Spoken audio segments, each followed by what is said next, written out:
Hi, hello. The world's on fire, like a lot of fire, and I can't stop it, and everything causes me anxiety. Every day, all the time. We might run out of oil. We are running out of oil. So, just everything's awful, and I hate it. And so let me teach you how to make an eco brick. To make an eco brick, you're going to need soft plastics, which if you follow me previously, you already probably have. Let me make you shorter. And then a hard plastic like water bottle or a Gatorade bottle or a juice bottle if you are a child. That's a joke. Don't be mad at me. For this, I'm using a Gatorade bottle, but all my examples are water bottles, okay? I've made 3 of these so far out of thin plastic scrap from around my house. Are they as possibly perfect as they could be? No. Am I labeling them? Yes. Did I fully stab one? Mm-hmm. I did. And so now we're going to show you how to do this with a Gatorade water bottle. Now, for this, you're going to need thin plastics and a lot of it. I'm not even joking, a lot of it. And what else will you need?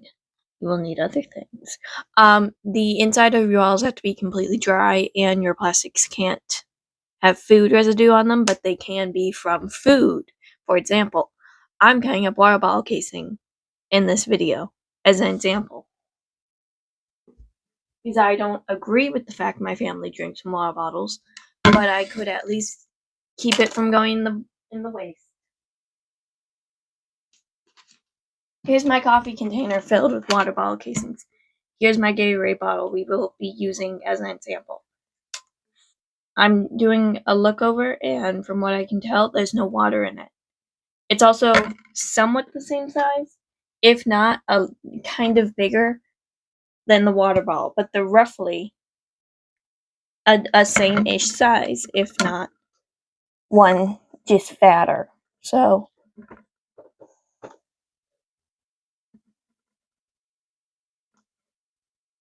also I have not had coffee today, and I spent all last night crying. So let's be nice to me. You're gonna need a stick.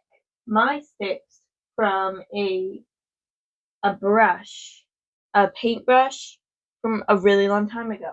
Let me find my stick. Found my stick. Now you can also make color-coded ones. I'm not doing that yet because frankly I don't want to. It's not the dent. This is also a slightly thicker bottle, so that's going to be helpful with me not stabbing it. And literally, I'm not joking, you're going to take your water bottle casing or your food wrappers that are clean or whatever, and you're going to just shove them in. Also, I know this is agitating to look at. It agitates me to look at it. So, these are literally just water bottle cases from within the last few months that have collected in my house because I don't throw them away because I don't like the idea of it going into a landfill. I don't drink any of this. I hope you guys are aware of that. I don't drink in the plastic little bottles. I think they're very scammy and stupid. And then literally what you're going to do is you're going to stab it down.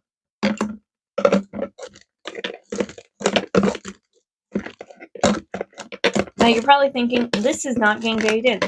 It's because there's not very much plastic in it. Did I drop a piece? No, I did not. As you add more plastic, the easier it's going to be to shove it physically down. But you don't want to add so much plastic at one time that you get like a clog and you can't shove it down. Because guess what? Then you get an air bubble. And, well, you're just fucked, and you have to take it all apart.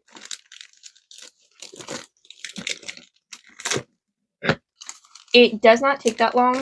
Also, all of these are water bottle casings, and the tops and bottoms to plastic bags that I have crocheted. So if you have followed any of my crocheting bag videos, short form or long form, you know that the ends get really like static electricity and go everywhere.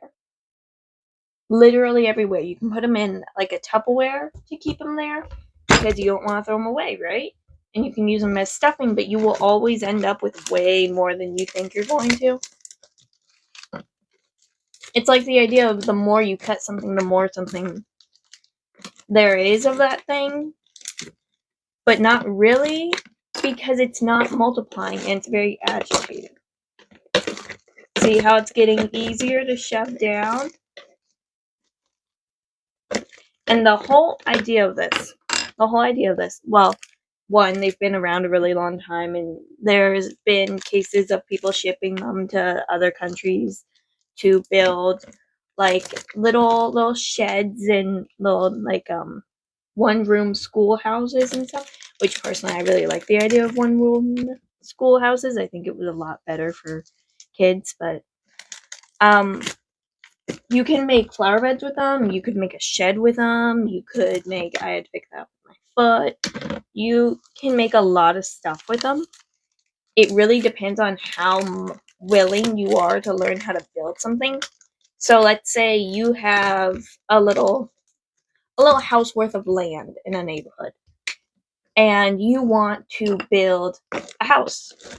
That's not going to be that hard. It's a lot harder thinking, how am I going to build this house, than it is to actually build a house.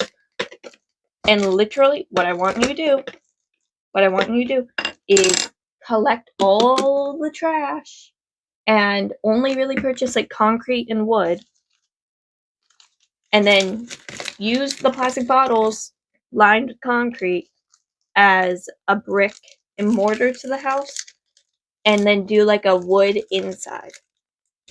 Now, is that going to be the most like sturdy house in the entire world? No. So if you live in an area that doesn't get like a fuck ton of tornadoes and stuff, I would suggest you do this.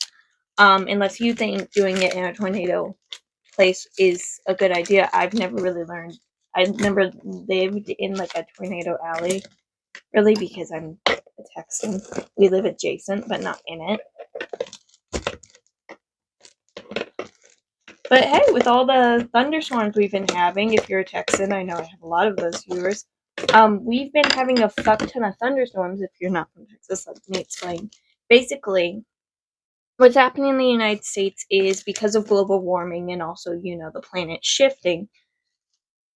And me acknowledging the fact the planet does in fact shift is not saying global warming is not real. People that say that they are not in coordination to each other are stupid. You don't look at science clearly. But basically, the planet shifts, right? And then we make things worse by doing things like global warming. By we, I mean a lot of it is the big companies that are, well, money-hungry little piggies. And I hate them.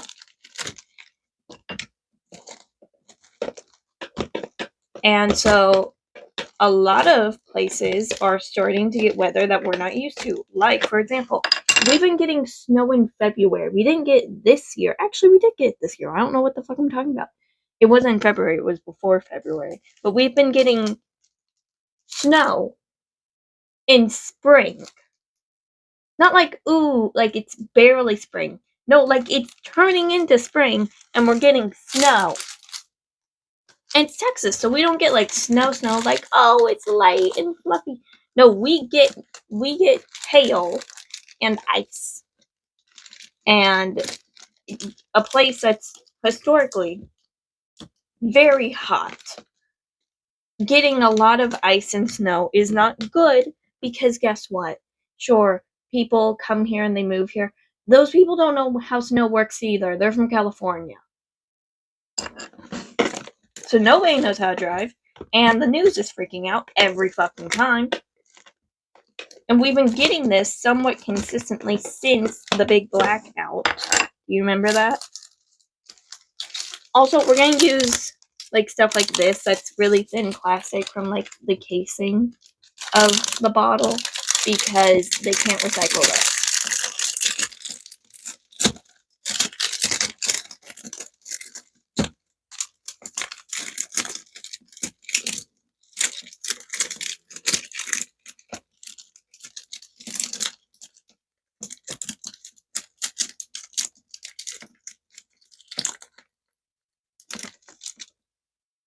It is a little agitating if you don't like stuff getting stuck to you, which is all people. But you should still do this.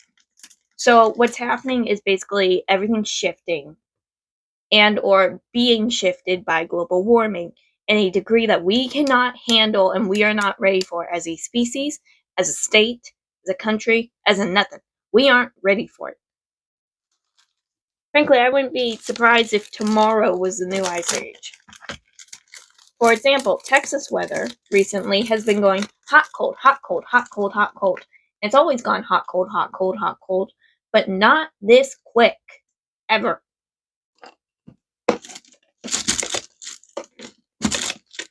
So, to all my people on the phone, I highly suggest you start doing stuff like this, honestly.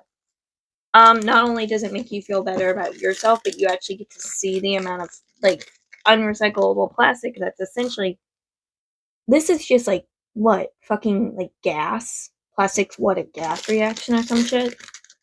I'll have to look it up, but, so you're making all this plastic that's not thick enough to recycle properly. Like, maybe water bottle casings are thick enough that they won't clog machines manually. Especially if they're, like, melted down, I guess, and then recycled. Ooh, that's actually not a half bad idea.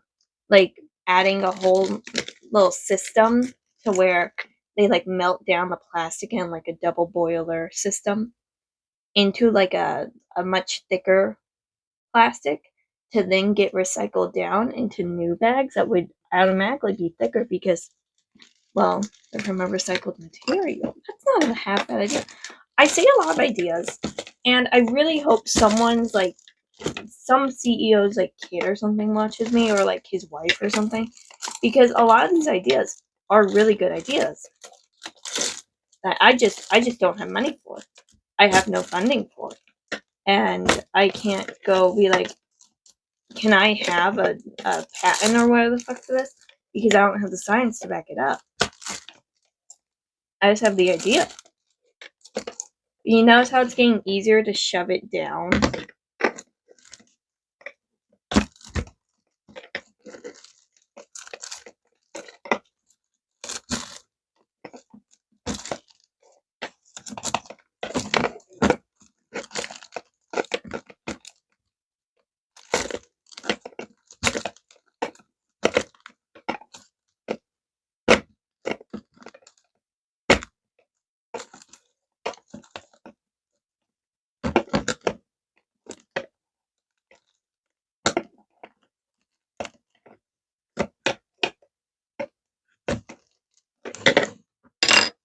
Now, on something like this, where it's much thicker, you're not going to really feel the difference of density. But you'll be able to see it, which is nice. You also have to remember, you should be putting more plastic that can't be recycled in something that's thicker like this compared to something that's a thinner plastic like this, because this is going to take a lot more time to break down than this. So when this breaks down, yeah, all the plastic's going to go everywhere, and I hope that people, if the plastic inside the bottle, which will break down before that, but if it doesn't, is collected and rebottled.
yeah, you guys should make eco bricks. I'm gonna make a flower bed with them. I'm not gonna secure it with concrete because I would like to change it in the future.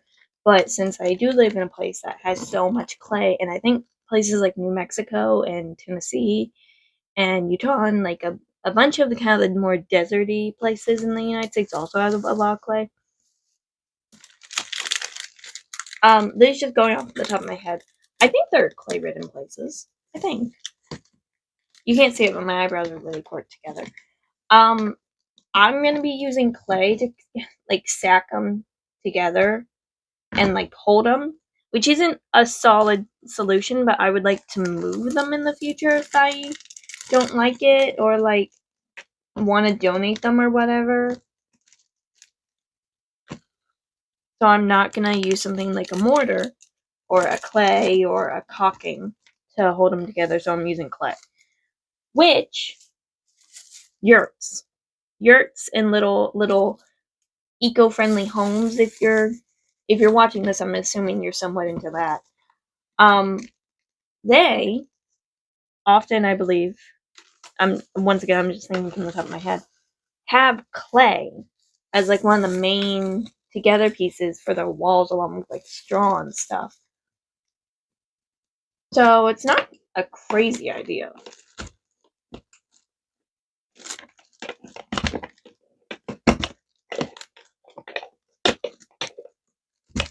But yeah, I'm gonna stuff as much plastic in here as like humanly possible.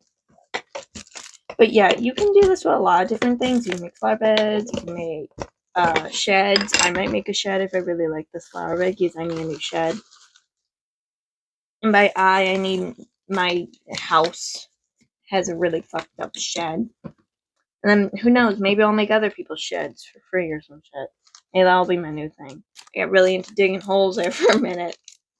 I have a lot of guilt about things in the world and a lot of anger, so I try really, really hard to distract myself with stuff that's really good for the environment. So like stuff like this, because it keeps the plastic from getting in the physical dirt or in the airwaves.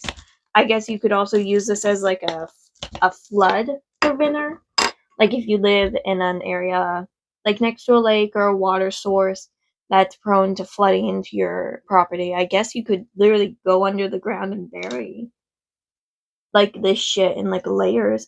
Oh, that's not a half-ass bad idea. Like obviously it's gonna break down over time and like become part of the dirt as a microplastic, but it's way under the dirt, so it can't really affect you or I. Like obviously it's gonna affect it when it gets torn up, but that's hopefully not gonna happen for a long time. Ooh, weird piece of plastic. We're literally like taking all of I'm taking all the single use plastic that I've had trouble finding uses for in like a comfortable fashion sense. And they're just doing this shit now. And by we, I mean me, and by I don't know. I'm getting really hot because of fucking light. I'm gonna show you when this is all full, and I physically cannot put any more in it. Okay? Okay. Yay. Hello. Okay. So I'm done with the water bottle. And so now I'm going to show you the water bottle. Side note, should I get little like bangs? I really want to. Like how I had bangs for like a really long time and now I don't. And they're like completely grown out. It's only been like 3-ish years. But I kind of really want it again. Like a really heavy kind of like just like bang. This is the bottle. This is a bottle. It's quite stuffed and it's not as dense as it would be, I guess, as it should be. It's the 4th one I've made. Look how gorgeous. It's not really like stuffed down here. But like I'm doing really good for like being really new at this. So I highly encourage everyone make eco bricks. I think they're really, really fun, really cute. So yeah, I love you all. I hope you all have an amazing day, amazing night, amazing whatever the fuck it is for you. I'm saying this for myself. I'm saying this for all of you. Remember, you only get really like one life ever. And if we are reincarnated, we don't get the thoughts and the things from the previous ones. And so everything's gonna be okay. Okay? Okay. I love you all. I hope you all have an amazing day, an amazing night, an amazing 4 in the fucking morning. I don't know. I really, truly, I truly love all of you. And I don't think I deserve any of your love. But it makes me really happy that you guys like me. I love you. Oh, I'm crying. That's great. Bye.